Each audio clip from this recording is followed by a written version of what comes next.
नमस्कार दोस्तों, कैसे हैं आप सभी। उम्मीद करती हूँ सभी स्वस्थ होंगे। दोस्तों, आज फिर एक नई कहानी लेके आई हूँ। कहानी बहुत अच्छी है, पहेलियों से भरी कहानी है। कहानी सुनिएगा ज़रूर। अगर पसंद आए तो प्लीज़ चैनल को सब्सक्राइब करें, वीडियो को लाइक शेयर करें, कमेंट करें। कमेंट करके बताएं कि कहानी कैसी लगी आपको। तो चलिए कहानी शुरू करती हूँ। बहुत समय पहले की बात है। केशव नगर राज्य के राजा इंद्रसेन के 4 पुत्र थे, अर्जुन, किशन, विराज और आदित्य, जिन्हें राजा अत्यधिक प्रेम करते थे। एक दिन राजा इंद्रसेन के मन में कुछ विचार आया और वे तुरंत अपने चारों बेटों को अपने कक्ष में बुलाते हैं और उनसे कहते हैं, मेरे प्यारे पुत्रों, मुझे तुम पर गर्व है जो तुम लोगों ने इतनी कम उम्र में ही इतनी बड़ी जिम्मेदारी ली है। मेरे पुत्रों, तुम चारों को इस राज्य में हो रही सारी गतिविधियों पर ध्यान देने का कार्य सौंपा जाता है। तुम्हें पूरे राज्य में घूमकर यह पता लगाना है कि कौन मनुष्य सुख में है तथा कौन दुख में है, कौन व्यक्ति क्या कर रहा है और कौन क्या नहीं कर रहा। ये सारी गतिविधियों पर तुम चारों को ध्यान देना है। चारों राजकुमारों ने एक साथ कहा, जी पिताजी, हम चारों आपकी आज्ञा का पालन करेंगे। पिता की आज्ञा मिलते ही चारों पुत्र राज्य का खबर लेने के लिए निकल पड़ते हैं। बड़े राजकुमार अर्जुन ने अपने भाइयों से कहा, मेरे भाइयों, अब हम चारों लोगों को भिन्न भिन्न दिशाओं में चले जाना चाहिए। छोटे भाइयों ने कहा, जी हाँ बड़े भैया, अब हम लोगों को भिन्न भिन्न दिशाओं में चलना होगा। इतना कहकर चारों भाई भिन्न भिन्न दिशाओं में चले जाते हैं। राजकुमार अर्जुन चलते चलते एक जंगल में पहुंचता है तो देखता है कि जंगल में 4 बहुत ही सुंदर घोड़े घास खा रहे हैं। अर्जुन खुद से ही कहता है, अरे वाह, ये घोड़े तो कितने सुंदर हैं। मैंने आज तक इतने सुंदर घोड़े कभी नहीं देखे और इनकी नस्ल भी अलग है। लेकिन इतने ज्यादा आकर्षक घोड़े आखिर किसके हो सकते हैं। इतना कहते कहते अर्जुन की नजर एक पेड़ पर पड़ती है जिसके नीचे एक साधु बैठकर अपनी तपस्या कर रहे थे। अरे ये साधु कौन है? कहीं ये घोड़े साधु के तो नहीं है? चलो इनसे चलकर पूछता हूँ। अर्जुन ने साधु महाराज को आवाज दी। बाबा आंखें खोलिए। बाबा, साधु ने आंखें खोलकर कहा, कौन हो तुम और तुम इस जंगल में क्या कर रहे हो? बाबा, मेरा नाम अर्जुन है और मैं इस राज्य का राजकुमार हूँ। मैं अपने संपूर्ण राज्य का भ्रमण कर रहा हूँ। आखिर हमारे राज्य में कौन क्या कर रहा है? साधु ने कहा, अच्छा तो आप एक राजकुमार हैं? जी हाँ बाबा, मैं एक राजकुमार हूँ। बाबा, यह जो 4 घोड़े मैदान में घास खा रहे हैं, ये घोड़े किसके हैं? साधु ने कहा, राजकुमार अर्जुन, ये चारों घोड़े मेरे हैं। वैसे राजकुमार, क्या तुम्हें यह घोड़े पसंद हैं? अर्जुन बोला, जी हाँ बाबा, आपके चारों घोड़े अद्भुत हैं। यदि आप बुरा न माने तो मैं आपके घोड़े की सैर करना चाहता हूँ। साधु बोले, हाँ हाँ राजकुमार, क्यों नहीं, आप किसी भी एक घोड़े को सैर के लिए ले जा सकते हैं, लेकिन मेरी एक शर्त है। बोलिए बाबा, आपकी क्या शर्त है?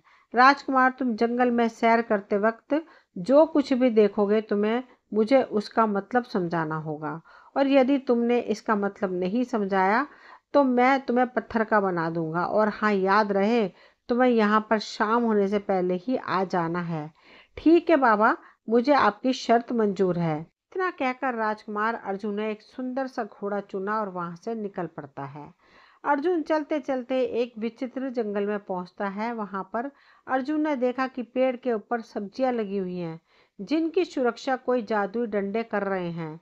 आखिर यह कैसा जंगल है जहाँ सब्जियां पेड़ों पर उगी हैं और उनकी सुरक्षा यह डंडे कर रहे हैं? अर्जुन ने यह दृश्य देखते हुए आगे बढ़ता हुआ चला जाता है। राजकुमार को घूमते घूमते काफी समय गुजर जाता है और जल्दी ही शाम भी होने वाली थी। अर्जुन को ध्यान आया साधु बाबा की बात। वो कहने लगा, अरे जल्दी ही शाम होने वाली है, अब मुझे जल्दी वापस चलना चाहिए। इतना सोचकर अर्जुन वापस चल देता है।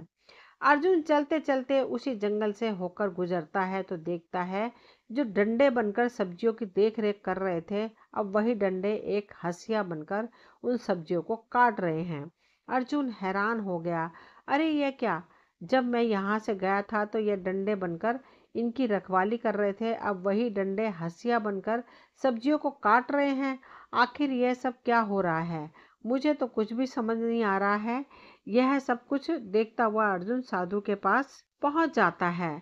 साधु बाबा ने अर्जुन को देखकर कहा, आइए राजकुमार जी, बोलिए आपकी सैर कैसी रही और आपने जंगल में क्या क्या देखा। अर्जुन बोला, बाबा मैंने जंगल में बड़ी ही विचित्र घटनाएं देखी हैं। फिर अर्जुन ने जंगल में जो कुछ भी देखा था वह सब कुछ साधु को बताता है।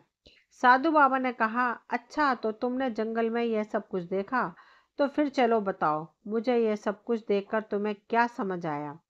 अर्जुन बोला, बाबा मुझे माफ करिए, लेकिन यह सब कुछ देखकर मेरी तो कुछ भी समझ में नहीं आया है। तब साधु ने कहा, यदि तुम्हें कुछ समझ में नहीं आया है तो अब तुम्हें शर्त के अनुसार पत्थर बनना पड़ेगा। इतना कहकर साधु उसे एक पत्थर की मूर्ति बना देता है और राजमहल में सिर्फ 3 ही राजकुमार लौटकर आए। राजा इंद्रसेन अपने बेटों से पूछने लगा, अरे राजकुमारों, अर्जुन कहाँ है? वह अभी तक लौटकर क्यों नहीं आया? पिताजी, इसके बारे में तो हमें कुछ भी नहीं पता। हम चारों भाई भिन्न भिन्न दिशाओं में चले गए थे। हो सकता है भैया को आने में अभी कुछ समय और लग जाए। फिर धीरे धीरे पूरी रात गुजर जाती है, लेकिन अर्जुन वापस राजमहल नहीं आता। राजा इंद्रसेन अब चिंतित हुए। उन्होंने कहा, पुत्रों, रात से सुबह हो गई लेकिन अर्जुन का कोई अता पता ही नहीं है। तुम तीनों जल्दी से जाओ और अपने भाई का पता लगाओ। तीनों भाई फिर से निकल पड़ते हैं और अपने भाई का पता लगाने के लिए भिन्न भिन्न दिशाओं में चले जाते हैं। तभी दूसरा राजकुमार किशन चलते चलते उसी स्थान पर पहुंच जाता है जहां पर वे चारों घोड़े घास खा रहे थे।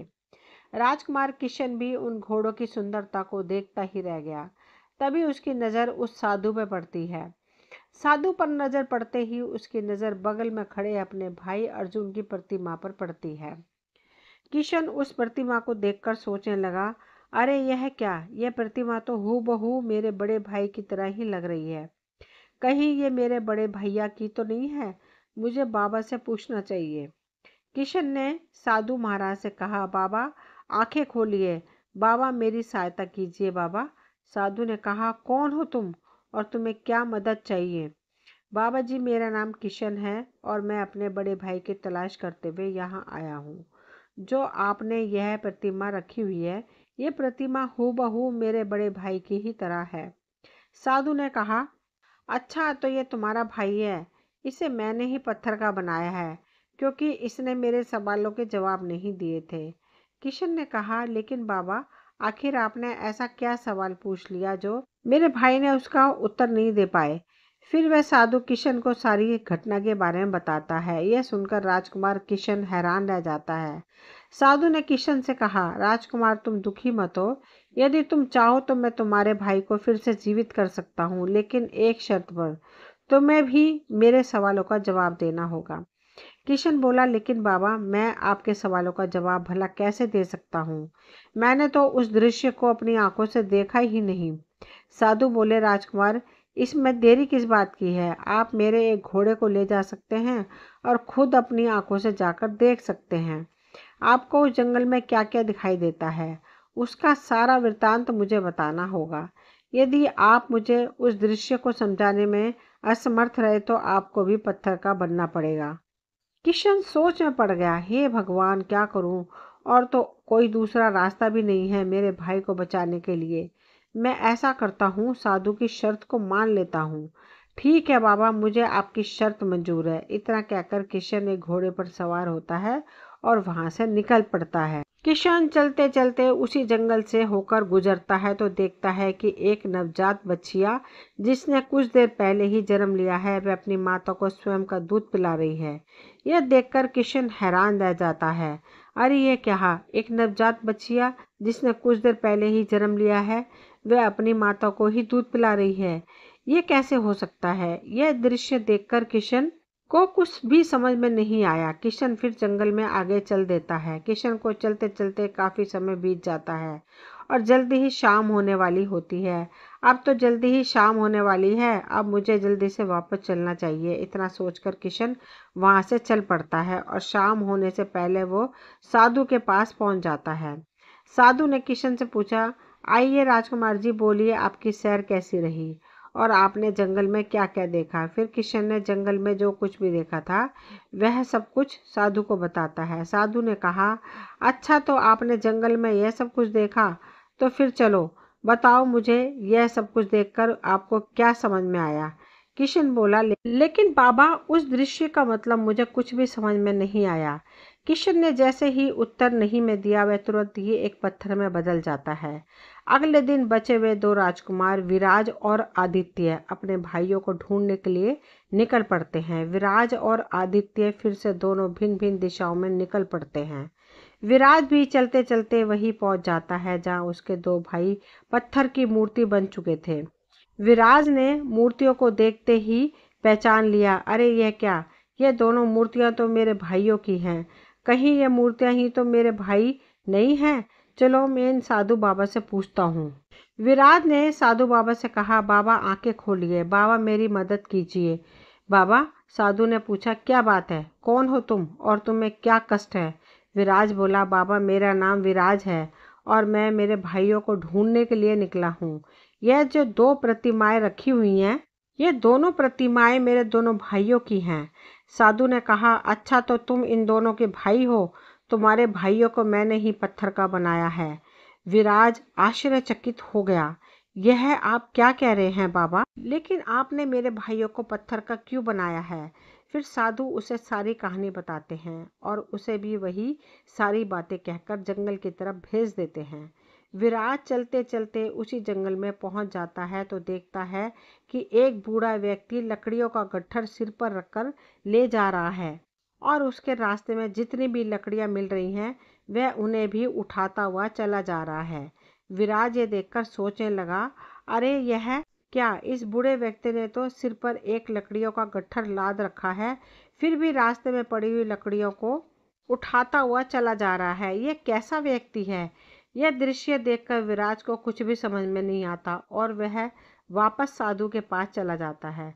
फिर वह सारा वृतांत उस साधु को सुनाता है, लेकिन उस दृश्य का मतलब साधु को समझा नहीं पाता, जिसकी वजह से विराज भी एक पत्थर की मूर्ति में बदल जाता है। इसी प्रकार अगले दिन राजा का छोटा बेटा आदित्य भी उसी दिशा में जाता है। आदित्य भी साधु के घोड़े देखकर सोचने लगा, अरे वाह, ये घोड़े तो कितने सुंदर हैं, ऐसे घोड़े तो हमारे पूरे राज्य में कहीं भी नहीं है। तभी आदित्य की नज़र मूर्ति बने अपने भाइयों पर पड़ती है। अरे यह तो तीनों मेरे भाई हैं, लेकिन इन्हें तो किसी ने पत्थर बना दिया है। हे भगवान, ये क्या अनर्थ हो गया, मेरे भाइयों को किसी ने पत्थर बना दिया। तभी साधु ने आदित्य से कहा, तुम्हारे भाइयों को मैंने ही पत्थर बनाया है। आदित्य ने पूछा, लेकिन आपने मेरे भाइयों को पत्थर क्यों बनाया है? फिर वह साधु सारी कहानी आदित्य को सुनाते हैं और उससे भी वही शर्त रखते हैं जो बाकी के राजकुमारों से रखी थी। आदित्य भी एक घोड़े पर सवार होता है और निकल पड़ता है। आदित्य भी उसी जंगल में पहुंचता है तो देखता है कि एक बड़ा सा तालाब अपने पानी से 3 छोटे छोटे तालाबों को भर रहा है। यह दृश्य देखकर आदित्य चुपचाप उस दृश्य को देखता रहता है। कुछ देर में ही तीनों छोटे छोटे तालाब पानी से भर जाते हैं, लेकिन वह बड़ा तालाब पूरी तरह खाली हो जाता है। यह दृश्य देखकर आदित्य वापस उसी साधु के पास जाता है तो साधु के पूछने पर आदित्य भी उस दृश्य का मतलब नहीं समझा पाता और वह भी एक पत्थर की मूर्ति बन जाता है। उधर महल में जब राजा के चारों बेटे एक एक कर गायब हो गए तो राजा को बहुत चिंता हुई और अपने मंत्री से कहने लगे, लेकिन मंत्री जी, ऐसा कैसे हो सकता है? मेरे चारों बेटे एक एक करके गायब हो गए, आखिर यह चारों गए कहाँ होंगे? यह जरूर किसी बड़ी मुसीबत में पड़ गए होंगे। मंत्री जी, हम कल ही अपने पुत्रों की खोज में चलेंगे। अगले दिन राजा और मंत्री दोनों जंगल की तरफ निकल पड़े। मंत्री ने राजा से कहा, महाराज, हम अपने चारों राजकुमारों को ढूंढने के लिए तो निकल पड़े हैं, लेकिन हम उन्हें ढूंढेंगे किस दिशा में? राजा ने कहा, मंत्री जी, मेरा बड़ा पुत्र दक्षिण दिशा में गया था और वापस नहीं आया। यह बात मुझे मेरे तीनों पुत्रों ने बताई थी। इसका मतलब है मेरे चारों बेटे दक्षिण दिशा में ही गायब हुए हैं, इसलिए हम दक्षिण दिशा की तरफ चलते हैं। इतना कहकर दोनों दक्षिण दिशा की ओर चल देते हैं। दोनों चलते चलते उसी स्थान पर पहुंच जाते हैं जहां पर उनके चारों बेटे पत्थर बन चुके थे। उस स्थान पर मंत्री ने भी उन 4 घोड़ों को देखा और राजा से कहा, महाराज, उधर देखिए, कितने सुंदर घोड़े हैं। ये दिखने में तो कितने अद्भुत हैं महाराज। राजा मंत्री की बातों पर कोई ध्यान नहीं देता, वह तो सिर्फ अपने पुत्रों को ढूंढने के लिए निकला था। तभी उसकी नज़र उसके पुत्रों की प्रतिमाओं पर गई। राजा समझ गए कि यह उसके पुत्र ही हैं। राजा चुपचाप घोड़े से नीचे उतरते हुए और अपने पुत्रों के पास जाते हैं। वहीं पर वे साधु महाराज जी बैठे रहते हैं। वे साधु राजा की ओर देखते हुए बोले, आइए महाराज, आपका स्वागत है। तो ये चारों आपके ही पुत्र हैं? राजा ने कहा, हाँ साधु बाबा, ये मेरे ही पुत्र हैं, किंतु उनका यह हाल कैसे हुआ? साधु ने कहा, महाराज, मैंने ही इन चारों को पत्थर बनाया है। राजा ने चौंकते हुए कहा, साधु बाबा, आपने इन्हें पत्थर क्यों बनाया है? साधु ने कहा, क्योंकि महाराज, आपके चारों पुत्र मेरे किसी सवाल का जवाब नहीं दे पाए हैं। राजा ने फिर से कहा, लेकिन आपने इनसे ऐसा क्या सवाल पूछे हैं जो इन चारों ने नहीं बता पाए? साधु बोले, महाराज, यदि आप मेरे सवालों के सही जवाब दे दें तो मैं आपके पुत्रों को फिर से ठीक कर सकता हूँ। राजा बोले, हाँ हाँ साधु बाबा, पूछिए, आप हमसे कौन से सवाल पूछना चाहते हैं? साधु ने कहा, महाराज, आज मैं आपके बड़े पुत्र का सवाल पूछता हूँ।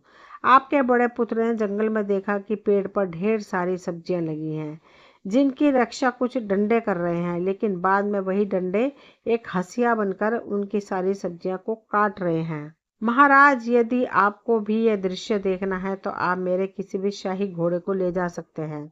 राजा ने कहा, नहीं नहीं साधु बाबा, इसके लिए आपका शुक्रिया। हम आपके सवालों का जवाब यहीं दे सकते हैं। तो सुनिए साधु बाबा, इस दृश्य का मतलब है, यह एक ऐसे आदमी की तस्वीर है जिसके पास कुछ पैसा सुरक्षा के लिए रखा गया हो, और जब उस पैसे का मालिक अपना पैसा मांगने आया हो तो उस आदमी ने उस पैसे को कहीं खर्च कर दिया हो, या तो फिर वहीं कहीं छुपा दिया हो, जिससे उसका पैसा उस मालिक को न मिल सके। राजा ने जैसे ही अपना वाक्य पूरा किया तो उसका बड़ा बेटा अर्जुन उसके सामने जिंदा और तंदुरुस्त होकर खड़ा हो गया। साधु ने कहा, महाराज, अब मेरा दूसरा सवाल सुनिए। आपके दूसरे बेटे ने एक नई पैदा हुई बच्चिया को देखा जो अपनी माँ को दूध पिला रही थी। इस दृश्य का मतलब क्या है? राजा ने कहा, अरे ये तो बड़ी ही अजीब बात है कि मेरे पुत्र को यह देखकर किसी ऐसी स्त्री की याद क्यों नहीं आई जो अपनी बेटी की कमाई पर जिंदा रहती हो। राजा के यह कहते ही राजा का दूसरा बेटा भी जिंदा हो जाता है। साधु प्रसन्न होते हुए बोले, वाह राजन वाह, आप तो वाकई में कितने बुद्धिमान है। चलिए, अब मेरा तीसरा सवाल है। आपके तीसरे बेटे ने देखा था कि एक बूढ़ा व्यक्ति जिसने अपने सिर पर लकड़ियों का गट्ठर रखा हुआ था, वह फिर भी रास्ते में चलते हुए लकड़ियों को उठाता हुआ चला जा रहा था। इसका क्या मतलब हो सकता है? राजा बोले, साधु बाबा, यह इस बात को दर्शाता है कि कुछ लोग ऐसे भी होते हैं जिनके पास जो कुछ भी होता है वे उससे संतुष्ट नहीं होते और उनको हमेशा और ज़्यादा की इच्छा बनी रहती है। राजा के इस उत्तर को बोलते ही तीसरा बेटा भी जीवित हो जाता है। साधु ने फिर कहा, महाराज, अब मेरा चौथा और अंतिम सवाल सुनिए। आपके चौथे बेटे ने एक बड़ा सा तालाब देखा था जो 3 छोटे छोटे तालाबों को अपने पानी से भर रहा था, लेकिन अंत में वह बड़ा तालाब पूरी तरह खाली हो जाता है और वह तीनों छोटे छोटे तालाब भर जाते हैं। राजा ने कहा, वह बड़ा तालाब दुनिया के उन आदमियों के समान है जो दूसरों को देने के लिए अपना सब कुछ खर्च कर देते हैं, पर बदले में उन्हें क्या मिलता है? कुछ भी नहीं। राजा के इस सवाल पर उसका चौथा पुत्र भी जीवित हो जाता है। साधु बाबा बोले, वाह महाराज वाह, हम आपके उत्तर से अति प्रसन्न हुए। आप तो सचमुच ज्ञान का प्रतीक हैं। आप हमसे कुछ भी वरदान मांग सकते हैं। राजा ने कहा, हे तपस्वी, हमें कुछ भी नहीं चाहिए, बस अपने हमारे पुत्रों को सही सलामत लौटा दिया, यही हमारे लिए काफ़ी है। साधु बाबा, बस आप मुझे इतना आशीर्वाद दीजिए कि हमारा राज्य सही सलामत रहे और धन धान्य से भरा रहे। साधु बाबा ने कहा, हाँ महाराज, ऐसा ही होगा, आपकी सारी इच्छाएं पूर्ण होंगी। इतना कहकर साधु महाराज वहाँ से गायब हो जाते हैं। फिर राजा इंद्रसेन अपने चारों बेटों सहित खुशी खुशी वापस महल लौट आते हैं। आज की कहानी दोस्तों यहीं तक थी। मुझे उम्मीद है आप सभी को पसंद आई होगी। अगर कहानी पसंद आई हो तो वीडियो को लाइक शेयर करें, कमेंट करें। मिलती हूँ अगली कोई नई कहानी लेकर। कहानी सुनने के लिए आप सभी का तहे दिल से शुक्रिया।